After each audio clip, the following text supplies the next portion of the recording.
Hey, podcast family. Welcome to Motherhood in Black and White. I'm Kaanji. I'm Tara. If you're new to our podcast family, welcome. Willkommen. Girl, no. You can't be speaking other languages to me. I mean, it's cute. It's cute. That's the only thing I remember. When I was in middle school, I was in The Sound of Music. Oh, so is that German? I think so, yes. Okay. You don't even know what it is. You're just throwing it out. I'm just throwing out languages. I'm impressed. I'll be impressed.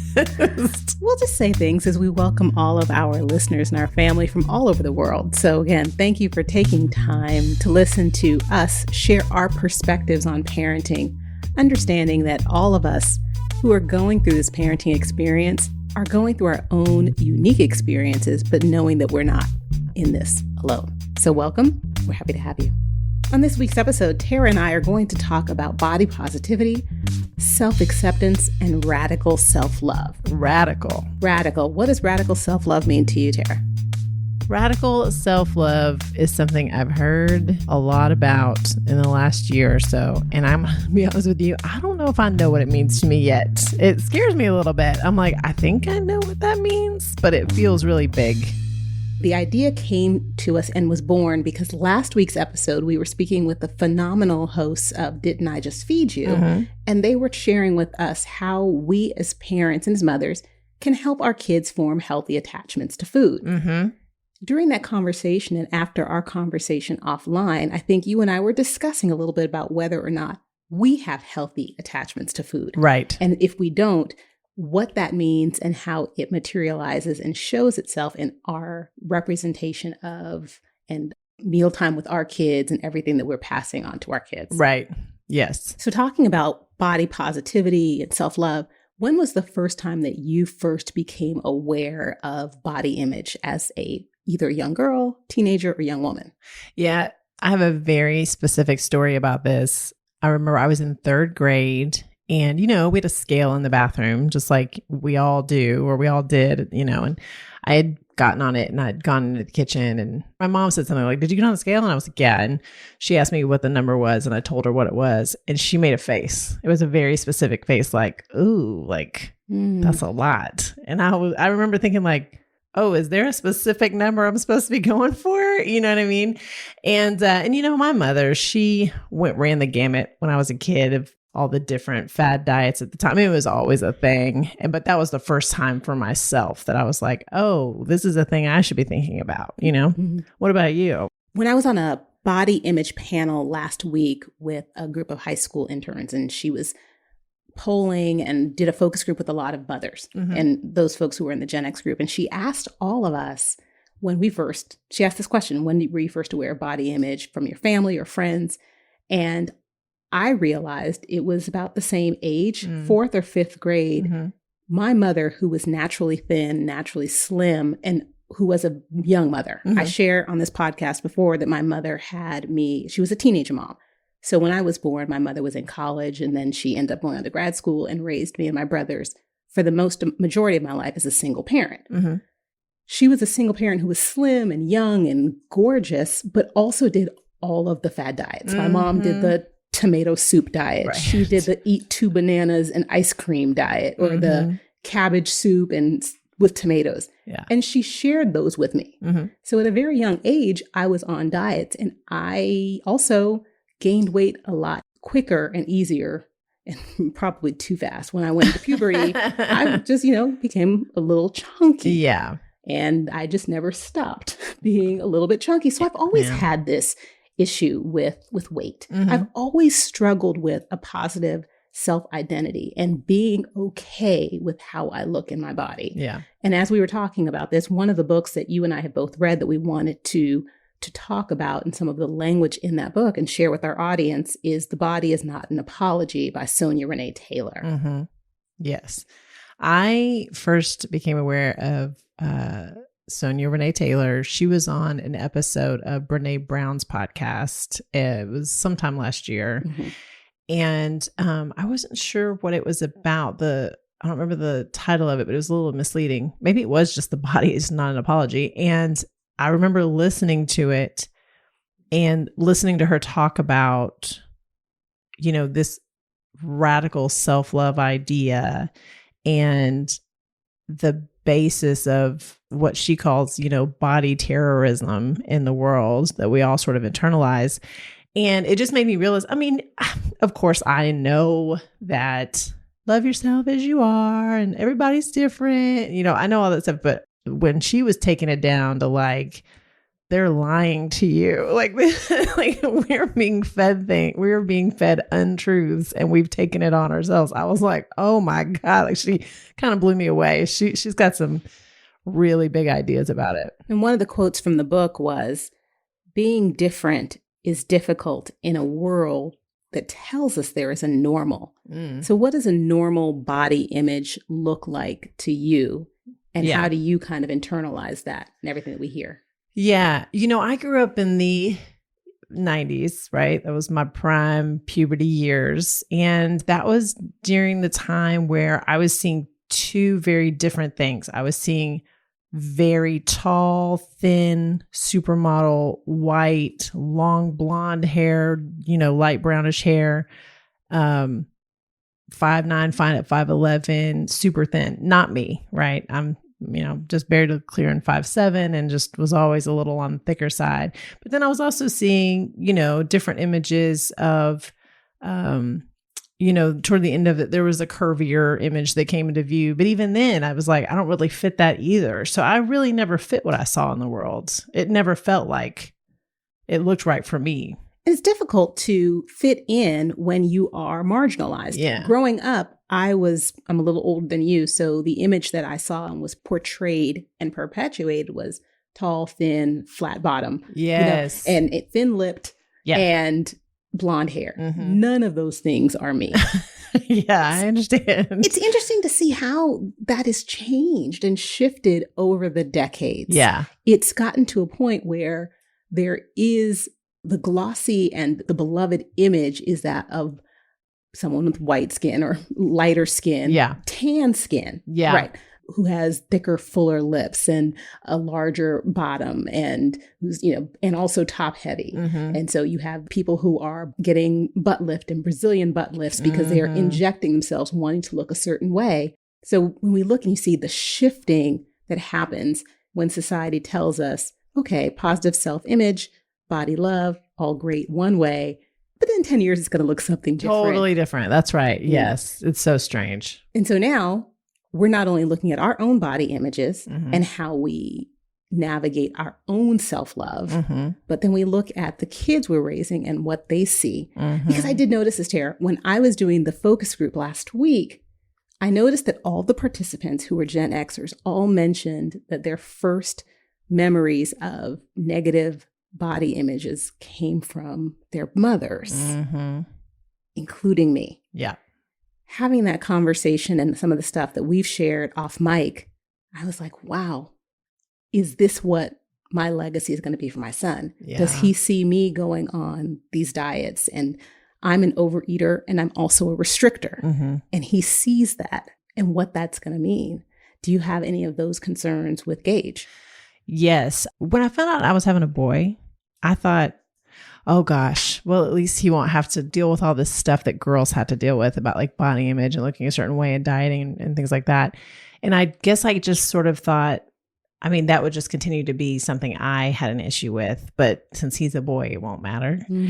And what I'm finding is here we are, 4th grade, about the same time. And over the last year or two, I'm seeing him talk about his weight, be shy about shirts off at the pool, make comments about eating too much or not eating enough. And the first time it was starting to happen, I was like, wait a minute. I did not think I was going to have to deal with this with a boy.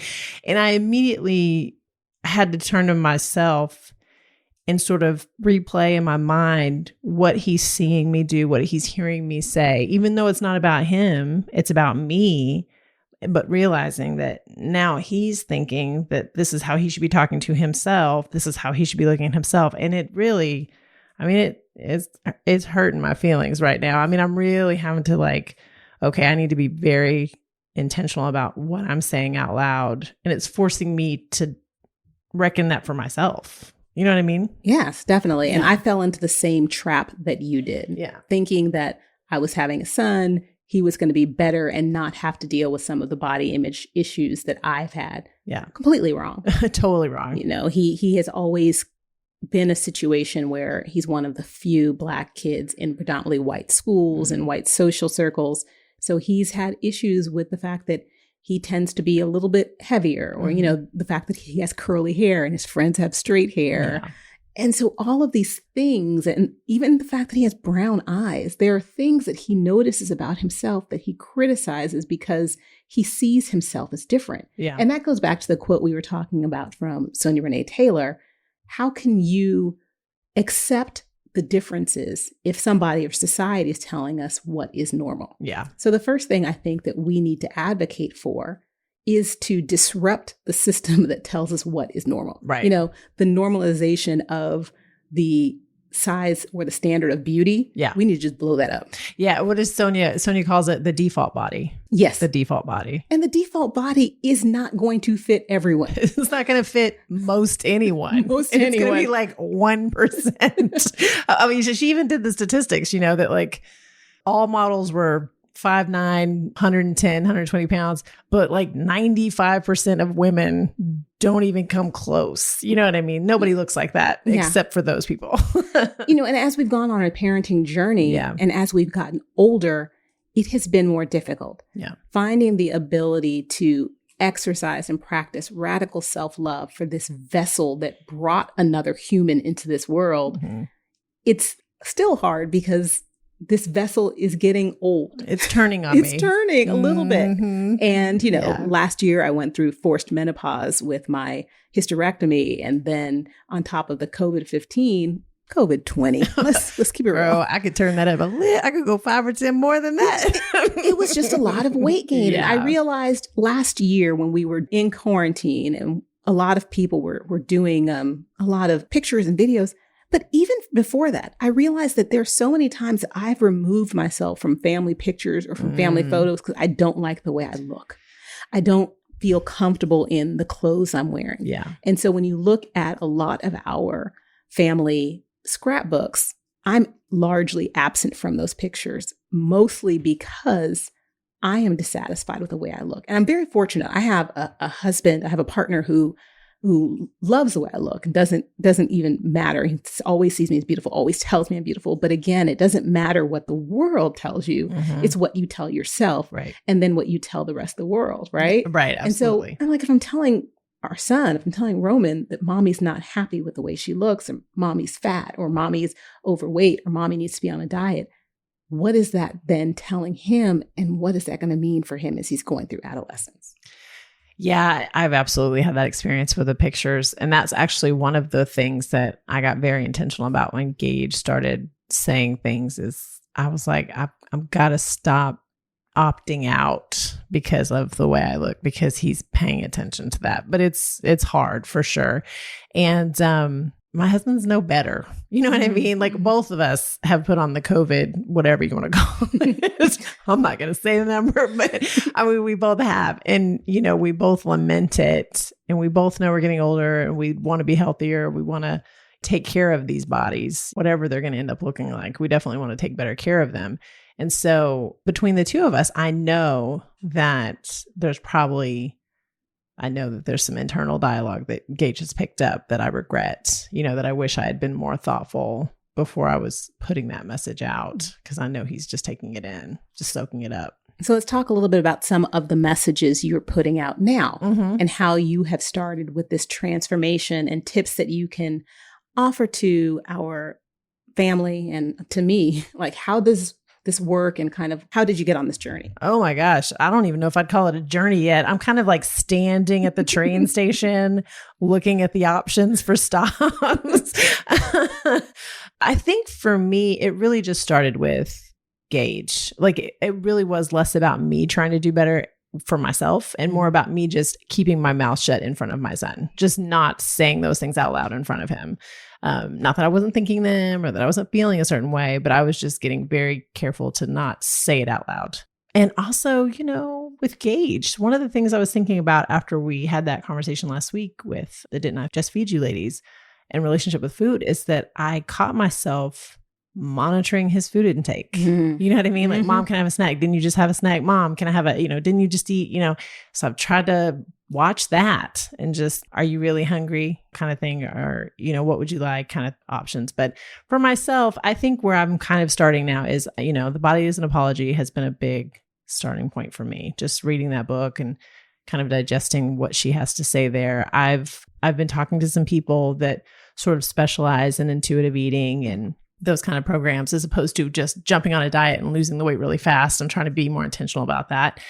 And I think intuitive eating is something that's come up a lot in the last few years. It's been sort of a new way to look at eating and your relationship with food. I'd like to get better about that. And I'm still kind of a beginner with it. I'm really just kind of researching at this point. Intuitive eating has the principles laid out, which is great. And what I'm trying to do with myself and with Roman is to practice intuitive eating more. It has gotten to be a struggle and a challenge during quarantine.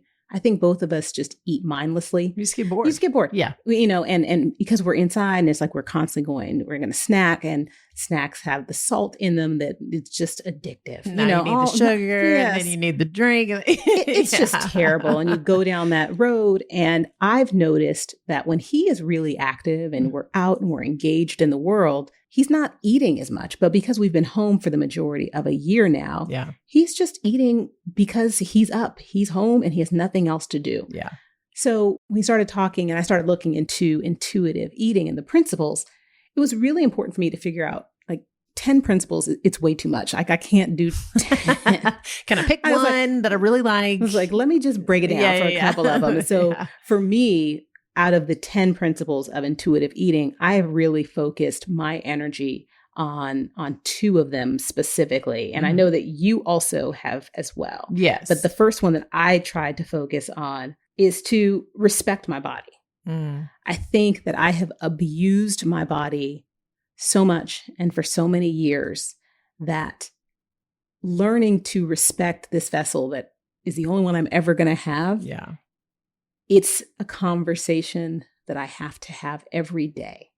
I started going on diets, like I said, when I was like 10 or 11 years old. I started binge eating around that time. I've used diet pills. I've done the, injecting horse urine into myself. Have you heard of that diet? No. I'm sure you've heard of it because I'm sure you've heard of it. They don't say that. They don't Is that say the HCG? That's the HCG. Okay, I do know that diet. I did not try that diet, but I do know that diet. It's not horse urine. I know. It's like pregnant woman's urine. I got it's something really gross and There's disgusting. a hormone in there. Right. But they're like, you can lose weight quickly. And I was like, oh, this is perfect. And I just had this mindset that I would be happier if I was skinnier. Yes. Not I would be happier if I were healthier. Mm-hmm. And so understanding and respecting and trying to figure out where my body is the healthiest and what that balance is. Like, mama's not a size 2. Like, that's just not that's not gonna happen my for me, for sure. Yeah. And never have been. And I was like, and now that I'm getting close to 50, how am I going to be okay realizing that whatever changes my body is going through, I have to be okay going through it. So the principle that I'm trying to have and model is to respect my body. That's the first one. Yeah. For me, kind of along those lines, what I've been focusing on a lot lately is movement, not over exercising to burn the calories, not, working out as hard as I possibly can so that I can eat the, crappy food, but actual movement for my body's benefit, right? Like, if I just get up and for 30 minutes a day, do something where I move my body, just go for a walk. If it's yoga, maybe it is Peloton, maybe it is a hard workout, but it doesn't have to always be 90 to nothing for a specific amount of time to count, which is the way I've typically treated exercise in the past. And so I've really focused a lot on, I like the word movement, like just move your body, whatever that looks like. And I feel like it helps with what you're talking about respecting your body, because I think what we've both described, and I don't mean to speak for you, but it sounds the same to me, but I often feel like I'm not in my body. You know what I mean? I sort of treat my body as a separate thing. And what I have found recently, when I move my body, when I use movement to benefit myself, I actually feel like I'm in my body and not trying to run away from it. Right. You know what I mean? Right. Yeah.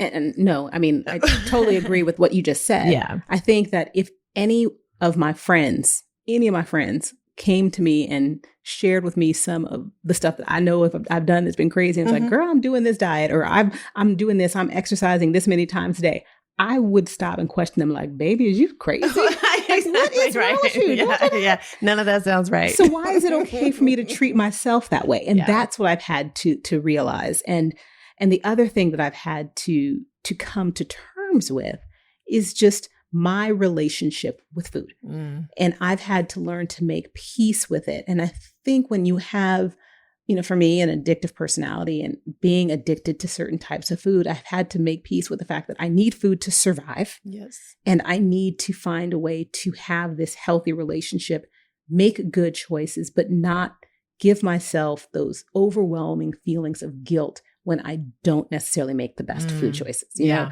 and to learn to accept that it's okay to eat everything in moderation. Right. And so that's where I need to be mindful, like when I'm eating, what I'm eating, how much I'm eating, and why. Yeah. And so the practice, and again, it is a practice because it's a constant evolution. That's what I'm going to continue to practice on. And that's one of the ways that I hope and I think that if I am able to improve, I can share that and be that for my son. Yeah, I agree with you. And that kind of leads again into the second thing I was going to mention from those principles, which is learning to cope with the emotions with kindness, right? I know that I'm an emotional eater. And so, if I'm stressed, if I'm bored, if I'm super happy, I want to celebrate. I feel like I often, and this is, we all know about my addictive personality, but I feel like this is part of this same thread, which is that for whatever reason, I tend to want to address emotions with food. And I think part of what you're talking about is changing that narrative, changing that relationship, but then also understanding that the emotions are still going to come. And instead of feeling shame or guilt, either A, when I do go ahead and top it off with food, or B, when I don't, and I actually have to sit in the emotion and have the feeling, how to treat that with grace and kindness for myself instead of trying to beat myself up or run away from it. Yeah. And ultimately, it's learning what works for me, learning what works for you. Yeah. And listeners, learning what works for you in your body and in that space, because we are bombarded with images of how other people are looking, how other people are doing. Yeah. And we can't continue to try to aspire to that because that's an image, that's a lie, that's a fallacy that's been created. If we all had Photoshop, we would be living better, happier lives. That's right. But we don't. And so we live the happiest life we can with what we have. And like Sonya Renee Taylor said in her book, it's not about self-acceptance, because self-acceptance is a form of toleration. Tolerance. That's right. The word. Like, I guess you're okay. Yeah. But we'll live with this. We'll live with It's tolerance. Yeah. But we don't want to tolerate your body. We don't want to tolerate where we are. It's about achieving radical self-love, saying, this is who I am, and I am unconditionally, unapologetically me. Man, she used that word so much. Yeah. I was like, that word is a big word. I'm not going to apologize anymore. Unapologetic. Yes. So I listened to the book today, just a funny little sidebar. I listened to the book today to remind myself, because it's been a while, and I had a couple of things I was doing for work, and I actually stopped myself on 2 or 3 emails from writing, oh, I'm so sorry, I meant to get this to you, or, oh, I'm so sorry that this is And I was like, no, here you go. Here's the thing you need. And I was like, look at me, not apologizing. But that's women. That's a lot true. About how we as women are. We're taught, oh, I'm so sorry. I'm sorry. And in the workplace, years ago, I tried to transition out of that. Yeah. Apologizing to other people for things like, oh, I'm sorry I'm late for the meeting, or I'm sorry I didn't get back to you. No, I'm not sorry. I'm not sorry. Here I am. I didn't get back to you. I'm going to have to get more tips from you, because it's new for me. It's new for me. Well, that's why we're here. That's right. We're learning. We're learning together. That's right. And we're learning with our community and our family. And so we thank you for tuning in and hopefully learning a little bit about us. And we love for you to share what you are learning and where you are on your journey to body self-love and also to body positivity. Radical self-love. So Yes. I know that you said, Tara, that you're not quite on the journey yet, but I think you are. Yes, I'm on the journey. I don't feel like I'm qualified yet to espouse any real advice. I can tell you what I've been reading, and I can tell you what I've been aspiring to, and like I can tell you, I'm trying to practice now, not apologizing when I, start things up. So it's little baby steps at a time. And sometimes my first instinct is to feel shame that I'm at this age and I'm just starting to learn this. And then I'm like, you know what, Kaanji, we're here together and it's never too late. Mm-hmm. It's not too late. A few years ago, I was listening to an interview with Oprah. I was going to say Oprah Winfrey, but we all know who Oprah is. She's a one name at this point. We listened to Oprah and she was being interviewed and someone asked her what is one thing that she wants to do before she leaves this earth. They're looking at all of her accomplishments and achievements. And something that she said that is, of course, stuck with me. But she said, I hope before I leave this earth that I am able to reconcile and get this battle with weight under control. And I'm listening to this woman who has done it all, been everything to every woman. Yeah. She was still struggling. And at the time she was in her early 60s. And I'm like, I really, really want to get this under control. Yeah. And I want to do it so I can be the best mom I can be for my kid. So that's my motivation for continuing to learn about intuitive eating and self-love and to practice it every day and model it for my son. Yeah, I 100% agree with you. I don't want to have to battle anymore. I don't want to battle. I just want to settle into that radical self-love.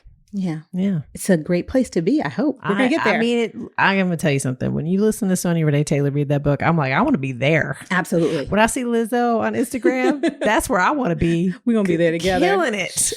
Love it. I love it. I love it. When Allison Labata said crop tops are in the season, I'm like, I can't do that. Both of us were like, we're never, no. And now I'm kind of like, you know what? Maybe not this season, maybe next season.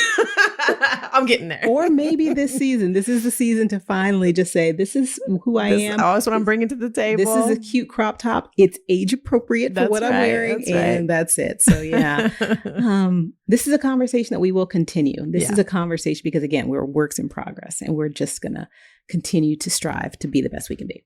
For sure. So that's it. And guys, we love having you with us. And like Kaanji said, we'd love to hear where you are with this. Come talk to us on Instagram. You can find us at Black and White Momcast. We'll be talking about this on social this week. And make sure that you are following us on all listening platforms. We're anywhere you listen to podcasts. If you're there, we would love to have you rate and review us. It really helps with our engagement. It really helps us reach out to more people just like you. And make sure you follow along so you don't miss any of our new episodes. We got a lot coming up. So many things coming up. I'm super excited to be on this journey with you, Tara. We were talking a lot this episode about the book, The Body Is Not an Apology by Sonya Renee Taylor. My favorite quote from this book is this one. She wrote, living in a female body, a Black body, an aging body, a fat body, a body with mental illness, is to awaken daily to a planet that expects a certain set of apologies to already live on our tongues. There's a level of you're not enough or too much sewn into these strands of differences. The only thing that needs to be sewn into the strands of differences is self-love. So that's what I think we should practice as we move forward together with grace and empathy and just an awareness and a love for what these bodies have been through. Yes. and what they're going to keep going through. Yes. Yes. I need to get real comfortable before she gets mad at me. How could anyone ever get mad at you? That laugh. Family, that laugh is so amazing. So we're going to keep inspiring laughter, hopefully in each and every one of you. Thank you for tuning in. As always, we are so honored, so humbled that you have opted to join our family. We'll be back next week, same time, same place. Guard your health, mental, physical, and spiritual. Take good care.